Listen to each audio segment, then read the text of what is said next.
प्रत्येक दिवस नवा, प्रत्येक क्षण खास. हाच आहे माझा प्रवास. चला सुरू करूयात लाईफ विथ कैलास. आजच्या प्रवासाची सुरुवात झाली मामांना नांदेडपर्यंत सोडून. त्यानंतर आलोय बाबानगरला. बाबानगरला पोहोचल्यानंतर मी आनंदनगर येथील ओम बुक सेंटरला भेट दिली. मला इयत्ता 8वीसाठी एक पुस्तक विकत घ्यायचं होतं. त्यांनी खूप प्रयत्न करून एक पुस्तक दाखवलं, पण त्याची प्रिंट नीट नसल्यामुळे मी ते परत केलं आणि मी पुन्हा निघालो भाग्यनगरकडे.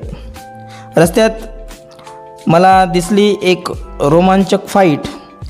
मोबाईल काढून रेकॉर्ड करायच्या तोपर्यंत ती फाईट शांत झाली होती. मग मी तिथून निघालो साई पुस्तकालय श्रीनगर येथे.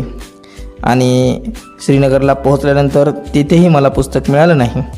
पुन्हा भाग्यनगरला परत आलो आणि भाग्यनगरला परत आल्यानंतर ओम बुक सेंटरची ब्रँच नंबर 2ला आलो, पण उपयोग झाला नाही. तिसऱ्या ब्रँचवर, तिथून भाग्यनगरच्या तिसऱ्या ब्रँचवर गेलो, तेथेही पुस्तक मिळालं नाही. शेवटी कैलासनगरला गेलो, पण तेथेसुद्धा मिळालं नाही.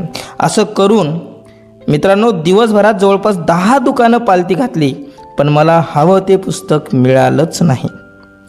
शेवटी आलो आमच्या महालक्ष्मी स्टोअर कला मंदिर येथे.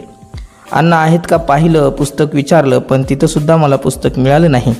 आणि रिकाम्या हाताने पुन्हा घरी आलो तर विद्यार्थी बसलेलेच होते. त्यांचे 2 गट आहेत, आईन्स्टाईन गट आणि अग्निपंख गट. दोन्ही गटात जबरदस्त चुरस आहे. अभ्यास जोरात सुरू आहे.